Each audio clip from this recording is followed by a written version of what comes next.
Julia keeps every dollar she earns in a savings account where she can watch it. Russell borrows everything the bank will hand him and buys assets. They both think they're being smart with money, and they're both about to find out that one of them is quietly going broke while standing perfectly still, and the other is getting richer in his sleep for reasons neither of them could fully explain. Because here's the thing nobody tells you, the dollars themselves are shrinking. Right now, today, the money in Julia's account is worth a little less than it was this morning.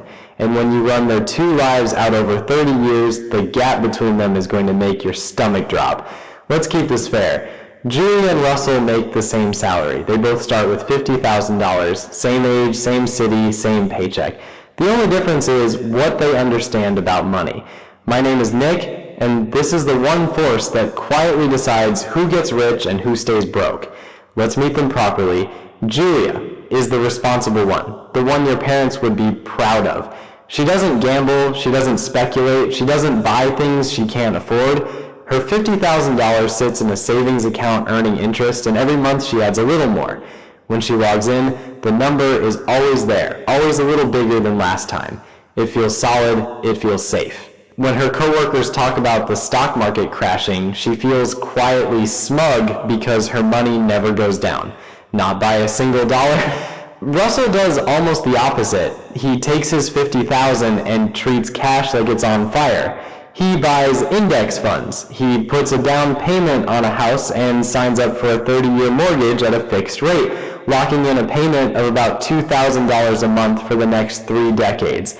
His friends think he's nuts. He's in debt up to his eyeballs. He owes the bank more money than he's ever seen in his life. At a dinner party, Julia can say, "My savings are growing and I owe nobody anything." Russell has to say, "I'm $300,000 in debt and most of my money is in things that could drop 20% next year." Nobody at that table is impressed with Russell, and on day one, they're right not to be. Julia looks like the adult. Russell looks like a guy who's one bad month away from disaster. But feelings and math are two very different things. And inflation is the machine that slowly turns one into the other. So let's actually define the thing, because most people throw the word around without understanding what it's doing to them. Inflation is not just prices going up, that's the symptom. The real event is that your dollar is losing its ability to buy things, same dollar, less stuff. And here's the part that should genuinely bother you. The official inflation rate has been a wild ride the last few years, but even in the quiet times, the deeper underlying trend usually grinds away at around 3%. But let's be conservative. Let's use a calm, boring, long-run number. Let's say prices rise about 2.5% a year, every year, forever. That sounds like nothing. That sounds like a rounding error. It is not a rounding error. It is a tax, a silent one that nobody voted for and nobody sends you a bill for. Watch what it does to Julia. Her savings account, like most savings accounts in this country, pays her about 1/3 of 1%. Meanwhile, her dollars are losing value at 2.5% or more. So every single year, the responsible saver, the one doing everything right, is going backwards by about 2% without spending a dime. She is being charged for the privilege of holding cash. She just can't see the charge because the number on her screen keeps ticking up. That's the trap. The number goes up while quietly meaning less. Economists have a fancy name for this. They call it the difference between nominal and real. Nominal is the number. Real is what the number can actually buy. And almost everyone in this country runs their entire financial life staring at the nominal number, feeling great, while the real one bleeds out. Here's where it gets strange, though, because that same force that's quietly draining Julia is quietly paying Russell. And this is the part nobody puts on a thumbnail. Russell owes the bank money, a lot of it, but his debt is fixed. That $2,000 mortgage payment never changes, not in year 1, not in year 30. Now think about what inflation does to a fixed number. If everything else in the economy is getting more expensive, wages, rent, groceries, his own salary, but his mortgage payment stays frozen, then every year that payment gets easier to make. In real terms, it shrinks. By year 20, that $2,000 payment only feels like about $1,200 of today's money.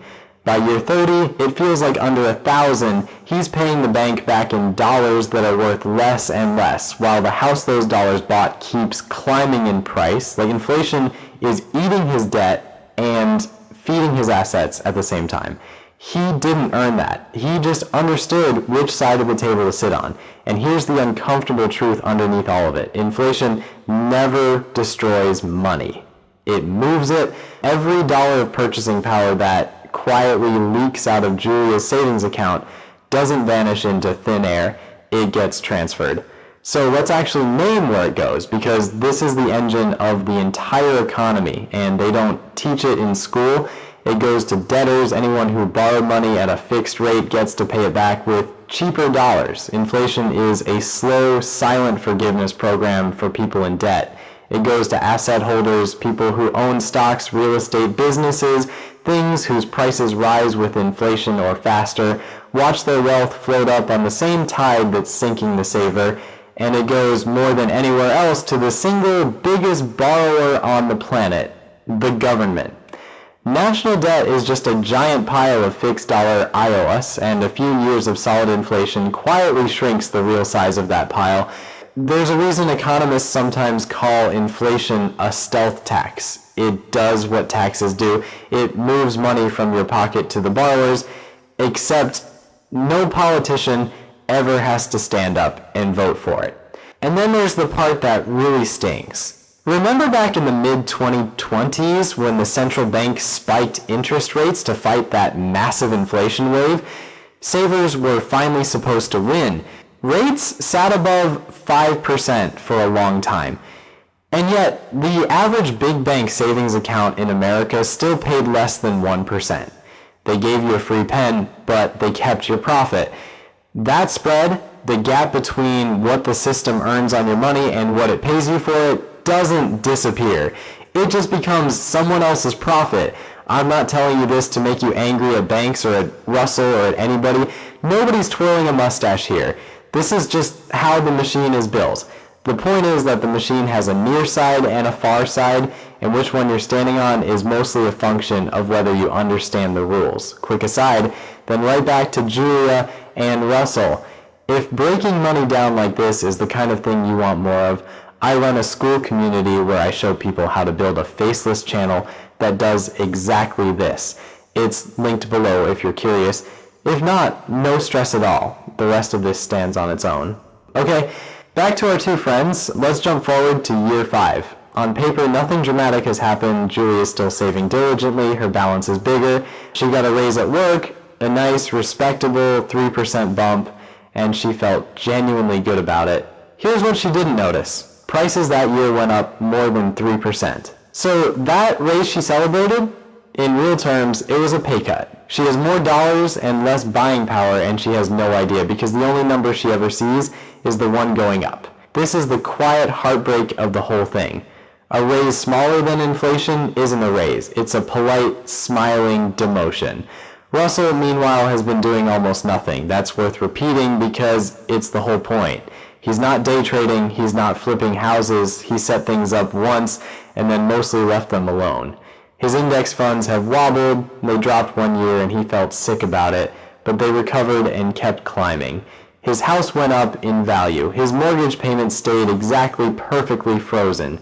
He spent those 5 years living his life while inflation quietly worked the night shift on his behalf. By year 10, the two lines on the chart have genuinely separated. Remember, they both started with the same $50,000. Julia kept hers in cash, played it safe, and in real buying power, that $50,000 is now worth somewhere around $41,000. It lost ground while sitting still. Russell put his into assets, and in today's purchasing power, his is worth close to $100,000. Same starting line. Roughly 2.5 times the result. And the gap is not closing. It's accelerating because the gains are now compounding on top of bigger gains. Julia's lost compounds too, just in the wrong direction. Let me put you inside their actual lives for a second, because the numbers don't bleed, but the people do. Around year 10, Julia finally goes to buy the thing she'd been saving for. a little weekend place by the lake she'd been eyeing since her 20s. She'd watched her balance climb for a decade and felt ready, except the lake house climb too. The one that was $200,000 when she started is suddenly closer to $340,000, and the bank wants more money down than she has because her careful pile of cash grew slower than the very thing she was saving to buy. She didn't lose the race. She ran it the whole time, every month, never missing a payment to herself. The finish line just kept moving, and nobody told her it was on wheels. Russell has the opposite morning. He gets a raise, the same 3% Julia got, but his biggest monthly expense, that mortgage, hasn't moved a single dollar in 10 years. So this time, the raise actually lands in his pocket and stays there. He notices almost guiltily that his house payment now feels small. The number that made him look reckless at that dinner party has quietly become the cheapest good decision he ever made. He's not smarter than Julia. He didn't work harder. He bought something that fights for him while he sleeps and borrowed in a way that gets lighter every year instead of heavier. Same paycheck, same raise, same decades, and one of them is being gently lifted while the other is being gently pushed under, both of them smiling, neither of them entirely sure why. And this is where I want you to really feel how sneaky this is. If you ask Julia, she would tell you she's ahead. Her account balance is the highest it's ever been. She has never lost money. By every number she actually looks at, she's winning. There's a term for this, money illusion, and it's not stupidity, it's human wiring.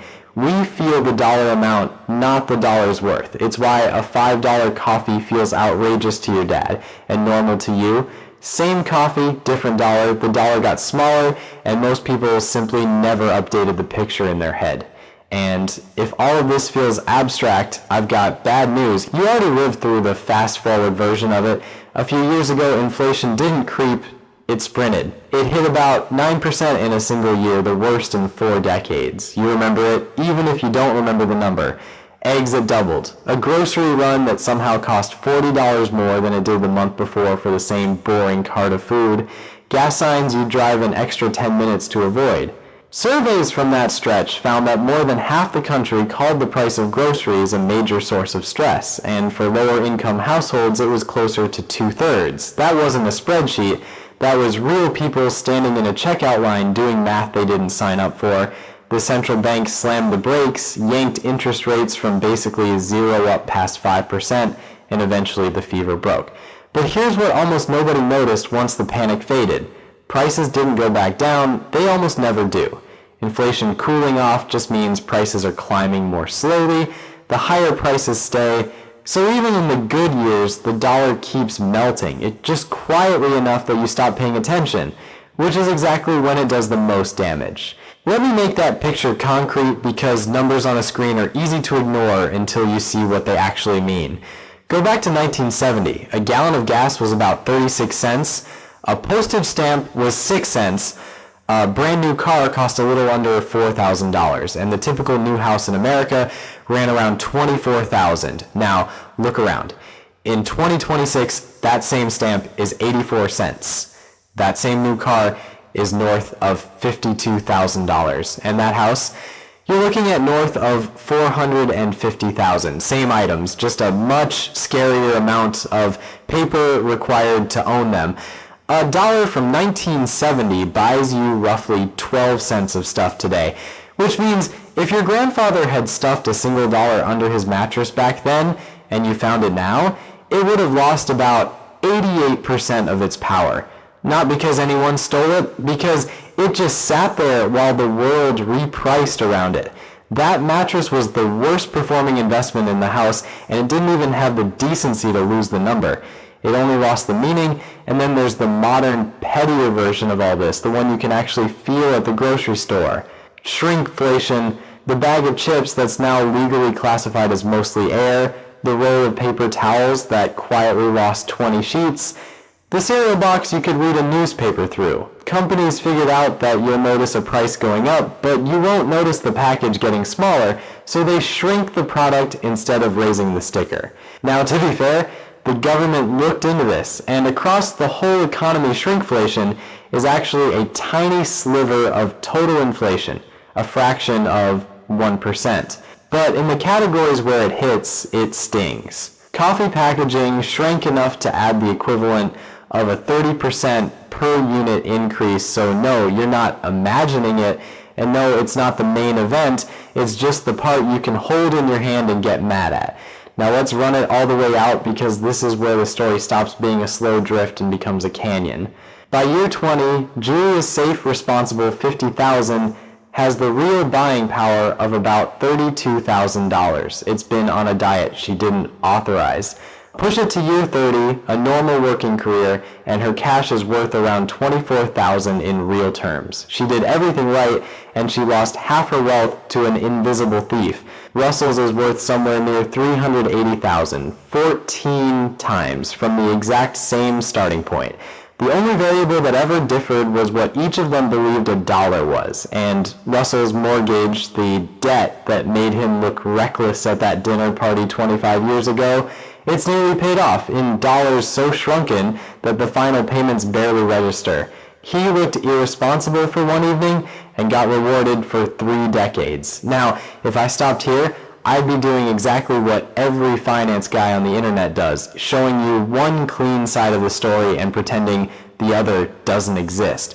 So let me be honest about where Julia was actually right, because she was right about real things. Cash has a job, a real one. When Russell's investments dropped that year and he felt sick, Julia slept fine because her money doesn't move.